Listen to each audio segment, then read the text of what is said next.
Continuando con las exposiciones, vamos a hablar de las complicaciones de la traqueotomía en pacientes pediátricos.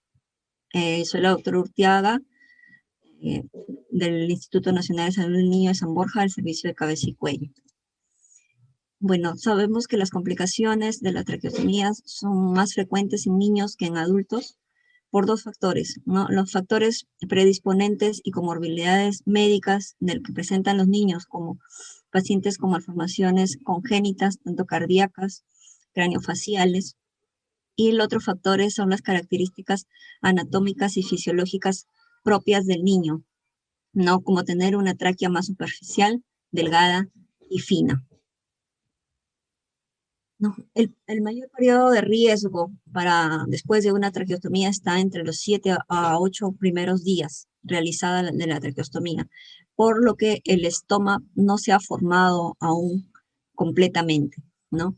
Y si se realiza una decanulación, va a ser imposible recolocarla sin traumatizar los tejidos blandos ni presentar un sangrado, por lo que podría darse una creación de una falsa vía, un neumotórax, un enfisema o incluso la asfixia sin poder recolocar la cánula.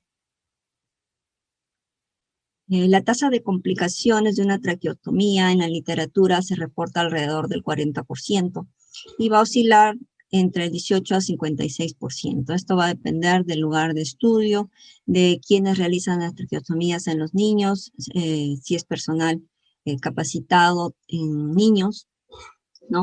Las complicaciones van a ser mayores en niños menores de 1 año, y dentro de las complicaciones más comunes vamos a mencionar, tenemos el neumotórax, neumomediastino, un granuloma estomal, supraestomal, la obstrucción de la cánula, realización de una falsa vía y la decanulación accidental. Las complicaciones las podemos dividir según dos grandes grupos, ¿no? Según su gravedad y según el tiempo en que se presenta. Según su gravedad, tenemos complicaciones leves y graves. Las complicaciones leves pueden ser un aumento de secreción en la traqueostomía, unas infecciones locales del sitio, granuloma del estómago y una hemorragia local, que puede ser a veces por aspiración muy enérgica de las secreciones. En cuanto a las complicaciones graves, puede ser una decanulación accidental, especialmente cuando se produce dentro de los 7 primeros días, un neumotórax o neumomediastino, un enfisema subcutáneo, una obstrucción de la cánula, traqueitis, obstrucción traqueal por un granuloma intratraqueal y muerte por parada cardiorrespiratoria. Según su momento de aparición, las complicaciones de una traqueotomía se pueden dividir en 3 grupos.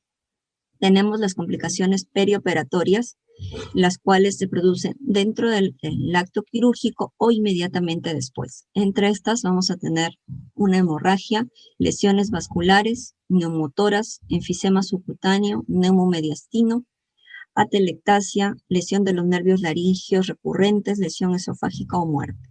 Generalmente estas complicaciones perioperatorias están relacionadas con el equipo médico, ¿no? Cuando los médicos recién están en aprendizaje hay mayor complicaciones intraoperatorias o de la técnica quirúrgica. Dentro de las complicaciones postoperatorias tempranas son las que se producen dentro de la primera semana.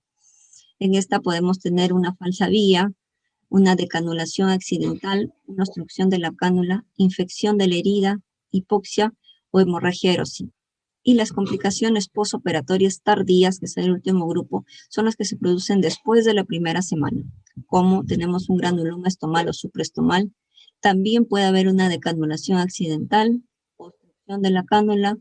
En pacientes con papilomatosis puede haber una extensión papilomatosa al nivel de la tráquea, del estoma, estenosis traqueal, fístula traqueoesofágica, neumonía, broncoaspiración y fístula traqueocutánea post-decanulación. Las lesiones perioperatorias son consecuencia directa de la técnica operatoria, como ya les mencioné. Actualmente las traqueostomías en su mayoría son procedimientos selectivos que se realizan en un quirófano con el instrumental y el personal adecuado. Debería ser mejor personal especializado en niños. Pero sabemos que a nivel de Perú, no en todos los sitios, en todas las ciudades hay personal que tenga experiencia en realizar traqueostomías en niños, ¿no? Cuando la traqueostomía se realiza de manera urgente porque se quiere realizar una vía aérea, permeabilizar una vía aérea, y no se tienen las condiciones adecuadas y la traqueostomía ha sido compleja, ahí es donde se incrementa el riesgo de las complicaciones e incluso pueden ser fatales estas complicaciones. Ahora vamos a hablar de algunas complicaciones de cada una de ellas. Las primeras que les mencioné fueron las lesiones vasculares. Representan el 1%, ¿no? Esto es un pequeño porcentaje, está relacionado con la destreza del equipo quirúrgico, ¿no? Pero cuando se realiza la lesión, se puede desencadenar eventos hemorrágicos fatales, como es el daño de la arteria innominada, que se realiza al hacer el estoma en un nivel inferior al cuarto anillo traqueal, ¿no? Esto se puede dar debido a que existe el 12% de una arteria innominada más alta, ¿no? Una variación en la anatomía de esta arteria innominada. Y también hay que tener en cuenta que las tráqueas de los niños y adolescentes son muy móviles y que tanto la arteria como la tráquea se hiperextienden al momento de colocar al paciente en posición para una traqueostomía. Otra complicación es el neumotórax, ¿no? ¿Por qué se produce neumotórax? Especialmente en los niños. Los niños tienen las cúpulas pleurales muy altas, que se localizan generalmente en la base del cuello. Entonces, al perder la línea media al momento de realizar la traqueostomía, se puede lesionar estas cúpulas pleurales, ¿no? Se evidenciaba esta complicación mayormente en tiempos antiguos, en donde el procedimiento quirúrgico tenía otra técnica. Actualmente, en la técnica actual más, más realizada por planos y siguiendo la línea media, ha disminuido su incidencia del neumotórax. Pero cuando la traqueostomía es una traqueostomía de urgencia, en donde no se tiene mucho tiempo para evidenciar muy bien los planos, y entonces ahí puede sí tenerse un neumotórax. Y en caso de que nosotros sospechemos de que hemos realizado una traqueostomía compleja, podemos realizar una radiografía posoperatoria para evidenciar que si hay un neumotórax. Bueno, ahí vemos una complicación de una infección local del sitio de la traqueostomía, ¿no? Donde vemos abundantes detritus, costras, incluso eritema, incluso exposición del cartílago de los anillos traqueales, ¿no? Estas infecciones locales generalmente están relacionadas a los cuidados inadecuados, ¿no? Tanto del personal de salud cuando el paciente se encuentra hospitalizado, como a los padres o cuidadores del niño cuando se encuentra en casa. La traqueostomía hay que realizar, el sitio de la traqueostomía hay que realizar una limpieza y higiene adecuada tanto desde las secreciones que se producen a diario. Otra complicación es la obstrucción de la cánula. Es una complicación temprana, como mencioné, en el paciente pediátrico y se realiza por la obstrucción de la cánula por secreciones y pábulos. Aquí debemos tener en cuenta que las cánulas pediátricas son muy pequeñas, ¿no? De circunferencia muy pequeña. Entonces, si uno no realiza las aspiraciones frecuentemente, especialmente dentro de las 24 a 72 horas, no realiza las aspiraciones, no humidifica el sitio, estas secreciones se pueden secar y obstruir la cánula. Cuando la cánula está obstruida en forma parcial, puede haber un sonido o incomodidad del paciente, una taquicardia leve, un mayor esfuerzo respiratorio y discretas desaturaciones. Pero si la cánula está obstruida en forma total, ya no vamos a obtener un ruido, va a haber grandes esfuerzos, cianosis, taquicardia y el paciente va a desaturar. Entonces, la aspiración frecuente, humidificación y limpieza de la cánula dentro de las 24 a 72 horas es muy importante para evitar la obstrucción. Otra complicación es la decanulación accidental, ¿no? Tener en cuenta que no todas las cánulas pediátricas cuentan con CAF, ¿no? en las cánulas que tienen CAF, ya tiene favorece para que la decanulación accidental pueda ser en menor grado. Pero aún así, se producen las decanulaciones accidentales en pacientes pediátricos en las unidades de UCI, ¿no? La decanulación accidental dentro de los 7 primeros días tiene una alta morbilidad e incluso mortalidad. Es la más temida. El paciente al decanularse puede presentar desaturación súbita, retención de CO2, hipoxia, cianosis respiratoria, paro y o muerte, ¿no? Generalmente esta decanulación accidental es desapercibida y se produce al movilizar el paciente en forma inadecuada, al realizar las aspiraciones en forma muy enérgica o al movilizarlo para tomarle estudios de imágenes. Ya. Para evitar esta decanulación accidental, se ha variado la técnica quirúrgica hace ya varios años, en la cual se hace una traqueofisura en la línea media con reparos de 2 puntos en las partes laterales. Estos reparos que nos sirven para abrir la tráquea e introducir la cánula, se dejan como hilos hacia la parte externa, luego de que el paciente pasa a la unidad de cuidados intensivos, si es que estuviera ahí. ¿Para qué? Para que si es que en la unidad de cuidados intensivos se llega a decanular, estos hilos nos sirven para separar la tráquea y poder volver a introducir la cánula en esa misma unidad sin necesidad de llevarlo a sala de operaciones. Entonces, y por lo tanto, evitar una falsa vía. Aquí vemos un niño que se ha decanulado, ¿no? Vemos el estoma. Y otra prevención que realizamos a nivel de la cirugía en el quirófano es nosotros suturamos el tubo hacia la piel y colocar la cinta cervical, ¿no? Aquí vemos la colocación de la cinta cervical, siempre teniendo en cuenta que no esté muy ajustada al cuello del niño. Otra complicación que también hemos visto son los granulomas supraestomales. No es una complicación ya tardía, varía entre el 4 al 80%, porque se produce por irritación e infección de la mucosa por la cánula de traqueostomía. Frecuentemente no da problemas, son lesiones blandas y fácilmente resecables. Los granulomas supraestomales son más frecuentes, pero también pueden ocurrir en la punta de la cánula cuando la cánula es muy larga, ¿no?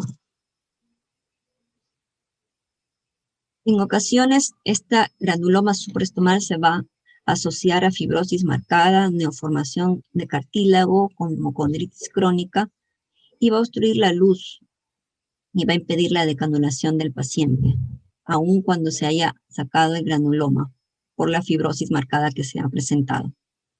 Con frecuencia van a ser de difícil manejo y el tratamiento es quirúrgico, ¿no? Resección vía endoscópica a través de una laringoscopía de suspensión.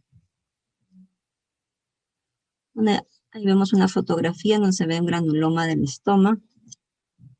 La estenosis traqueal puede ser una estenosis subglótica o una estenosis a nivel del CAF.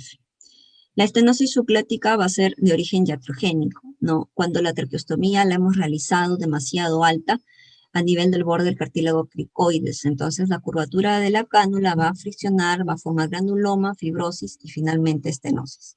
¿Cómo se resuelve esta estenosis subglótica? Con una cirugía reconstructiva. Y la siguiente causa que les mencioné es el uso prolongado de la cánula con balón, ¿no? Se ha demostrado que cuanto más larga es la duración de la ventilación mecánica, mayor será la estenosis en el sitio del balón, ¿no? Esta estenosis con balones de baja presión ha disminuido la incidencia de la estenosis traqueal, ¿no? Pero aún si el balón es inflado innecesariamente, también puede producir una necrosis de la pared y posterior estenosis. Aquí evidenciamos un estudio tomográfico en donde se evidencia a nivel del CAF una estenosis traqueal. Otra complicación es el colapso supraestromal, ¿no? Es la obstrucción de la vía aérea proximal a la traqueostomía. No es una obstrucción rígida, sino blanda, porque permite el paso del fibroscopio, ¿no? Se da con mayor incidencia cuando la técnica ha sido una técnica de ventana traqueal con bajos laterales, que ahora no se utiliza la técnica de traqueofisura vertical anterior, ¿no? El colapso va a ser leve y generalmente va a permitir decanular, pero un cierto porcentaje de pacientes, que son el 10%, generalmente en traqueostomías que persisten por más de un año, va a haber una obstrucción grave, no se va a poder decanular y va a requerir la corrección quirúrgica. Vemos evidencia del colapso supraestromal, donde las paredes laterales se confluyen. Otra complicación es la fístula traqueocutánea, ¿no? Generalmente cuando uno decanula a un paciente, el estoma cierra en forma espontánea, pero en el 1 al 3% de pacientes no llega a cerrar y se forma una fístula traqueocutánea, por lo que es una complicación tardía. ¿Por qué se produce? Porque hay una epitelización escamosa del estómago y está demostrado que está asociado a la mayor permanencia en tiempo de las traqueostomías. Esta fístula traqueocutánea puede dar irritación de la piel por las secreciones persistentes, una fonación perturbada, infecciones frecuentes del sitio, ¿no? Y alteración cosmética, en cuyo caso estaría indicado el manejo quirúrgico y de cierre de la fístula traqueocutánea. Ahora vamos a ver una revisión de artículos en los cuales se han evaluado complicaciones de las traqueostomías en pacientes pediátricos, ¿no? Este es un artículo de traqueostomías en niños en el que se evalúa 10 años de experiencia en un hospital del sur de Brasil, ¿no? ¿Y qué han evaluado? Han evaluado indicaciones, asociación con comorbilidades, complicaciones y porcentajes de decanulación de los pacientes.